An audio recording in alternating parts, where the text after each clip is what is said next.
Hi, my name is Natalie with Imago Day Yoga, and today I'm going to be answering a question that I get a lot as a yoga teacher, and that is how to purchase a yoga mat, which is a great question to ask if you're going to be taking yoga.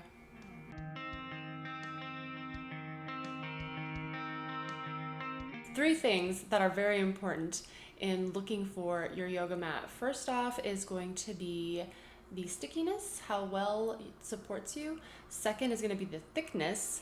And third is going to be the length, which a lot of people kind of forget to check. So first thing, the stickiness, the grip of the yoga mat. You want to make sure you've got a good grip. This is the most crucial of purchasing a yoga mat because in yoga, you have to have a good foundation, otherwise you're going to get injured, and you can't have a good foundation if you're slipping and sliding all over the place. So to check for a good grip on a yoga mat, you look at the grain usually, and if it has a nice good grain to it, usually it's going to be a good sticky mat. Now, sometimes you can't tell unless you've touched it, but if you're purchasing online, just look at reviews, check it, make sure that grip is one of the things that that yoga mat is known for so that you make a good purchase. And then second, thickness. Now before you go out and purchase the thickest yoga mat that you have ever dreamed, like just the biggest, cushiest mat, it sounds lovely. It sounds lovely. And I actually made that mistake when I was first getting into yoga.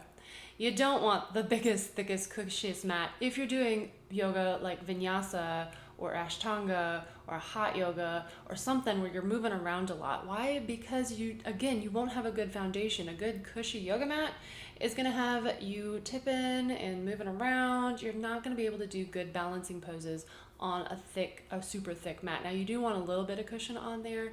So about the average like good thickness is right around like 4 millimeters or 5 millimeters are pretty good. You can go up to 6, but it starts, depending on the type of yoga mat, 6 millimeters might be getting a little bit too soft for good balancing. So just be aware of that. Now, you can go really thick, even like up to 8 millimeters for a yoga mat. If you're going to be doing just like yin yoga or restorative, where you just get into a comfy pose and you chill, then it's nice to have a big, thick, cushy mat. But just beware if you're going to do like a lot of yoga that just moves and flows all over the place. Foundation, foundation, foundation. That's what your yoga mat's for. It's to help you uphold your poses, not just be nice and soft. You gotta be able to stand up and move and do things. So beware of that. Finally is the length. Now the average length, and I had to write this down because I can't remember numbers to save my life, is 24 inches by 68 inches. And I'm telling you that because I want you to check. 24 by 68. You want to make sure it's a big enough mat. I've had too many people come to me in yoga class and they accidentally bought the kids mat because it was cheap or it was on sale. And they didn't know. They thought all mats just came as, yoga mat. Why would you need to check that? Well, you do. So make sure you know what the size you are choosing. And honestly, I would personally pick size up from that. Like whatever's bigger than the average or the minimum size that you need. Go larger. It's nice to have that space. Now, I guess if you're traveling a lot, maybe having it bigger is not your best option, but for me personally, I like having extra space, especially if you're a little bit taller. I'm 5'9", and so I actually have a bigger yoga mat. The yoga mat I use actually is 26 by 72, and I love it. It's luxurious to have all that space, so I recommend the bigger yoga mats versus the smaller yoga mats personally. So those are the three things, and that's really it. That's all you need to look for is the thickness, the grip. The grip is especially important, and then just the length of it. Those are the major things to look for. One other thing that you might be looking at is the price. Now, price for a good yoga mat is going to run you right around $100-ish, give or take 20. Usually is what I notice for good quality yoga mats. Now, I do have one here I'm going to talk about that's right around $30. So that's an option for you too. I mean, especially if you are just getting started in yoga and you're not ready to make that big investment, then maybe something a little bit on the cheaper end. I've got you. So let me go ahead and talk about these yoga mats. So if you've watched any of my classes, whether they be on this channel or my Facebook Live, this is my baby. This is what I use. So this is Yoloha. There's the brand right there. They are made sustainable. So it's cork and rubber is what they use. And I love this one. So As you can see, the grain on here, it's got good traction, so I'm not gonna slip anywhere. Like, this has got a good grip on it. And what's nice about cork is that if it gets wet, like you're sweating on it, it doesn't get slippery. Like, the grip stays, and I love that about this yoga mat. It is a total of 5 millimeters, but the way it's made, it's actually a lot firmer than other 5 millimeters that I've touched, including another one I'm going to show you. So I like that about this mat a lot, which is why I'm using it all the time. So that's the favorite. And this one is about 120, I believe, 120 or 130 for this yoga mat. And I do have the affiliate links below, and I think they come with a 10% discount. I haven't clicked them and used them myself, so I think that's what they told me. But you can try it out and see. And worst case scenario, they do run sales every once in a while, so you can try to catch Yoloha on a sale. Now I have another Yoloha mat here. So this was my first big yoga mat purchase, was this one. And when I got this one, in my mind, I was like, I want something real thick and comfy, which is why I'm warning y'all not to go thick and comfy. If you're wanting to do vinyasa, which is what I was wanting to do, I didn't know. And you can see, hopefully, I don't know if you can tell, but the grain on this is a lot thinner. So it's a lot more slippery, like a lot more slippery than the other one. Oh, this one's called Native, by the way. Its name is Native. This one's name is Aura. Aura here is, she's a little slip and slide right here. So yeah, great mat for yin and restorative. Comfy, so comfy. Highly recommend for comfy, but not for moving. Whoops, I didn't know. But hopefully now you do, and will know not to get the super thick, cushy mat, except for doing the yogas that don't require the moving.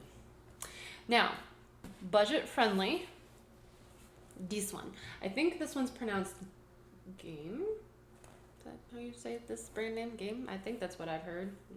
Yoga teacher, I should know these things. That's a cat hair. So this mat, I love it. It's about, I want to say about $30 is what this one ran. I don't have this exact mat in the affiliate links, but I have one similar to it. And what I love about this is the beveling. It's got a decent grip on it. Now, I'm not sure if GAIAM has this issue, but a lot of yoga mats will sometimes be kind of slick when you first get them. Like, there's a weird film on it. So you might have to, like, clean it a bit before it's got the best grip that it can give you. So just be aware of that as well.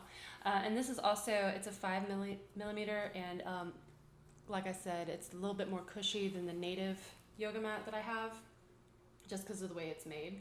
But I really like it, and it's not my big one. It's you can see the size difference here. Like, one is kind of see the size difference. One is several inches larger than the other one, so not as much play space on this, but it's been a really good yoga mat. That's why I still have it. It's also good backup, like if I'm teaching a class and someone needs an extra yoga mat. I mean, I do have my studio mats, but I bought those really thin. I think they're like 2 millimeters. Sorry, y'all. Next purchase, I'll try to get thicker yoga mats for my studio. But yeah, so I have this nice one. This is spare, just in case I can help someone out with that. And then the one I'm dreaming about is Manduka. I don't know if y'all have heard that. If you've been in the yoga world, you've probably have heard of Manduka. So I don't have one of those mats, but when I was doing my yoga teacher training, we would switch out mats just to be able to try different brands out. Those are some good mats. Now, you still have to be careful if you're going to purchase a Manduka. You still have to be careful to watch for the grain. So their grain is really good. Like, they are really good grip in general, but sometimes they'll do like rows of grain going the long way, and so you'll slip along the grain sometimes. So that's not so great. So when the grain is going like this, like the short ways down the mat, perfect grip, like probably better even than my Native mat. I don't know. I should probably do another one of these once I finally break down and spend the money on a Manduka. They're about the same price actually as the Yoloha, I think. But maybe when I do that, I'll do a comparison between Yoloha and Manduka and see how I feel. And I don't really need it though, because I like this mat. I don't know. I'm too practical for that. But anyways, so that's basically it. Again, make sure you got a good grip. That's paramount. know what kind of mat you're buying, if you're buying one that's for vinyasa, hot yoga, or just for sitting and chilling. And then make sure it's big enough for you. Those are the three main things when you're shopping for yoga mats. And again, I got affiliate links below for your convenience, so go ahead and use those if you want to. Either way, you know how to buy a yoga mat now. If you have any questions or want anything else that you want me to review or talk about, whether it's poses or products or just yoga, whatever, let me know that as well. I would love to talk to y'all some more. But for now, that's it. So I'll see y'all later. Namaste, y'all.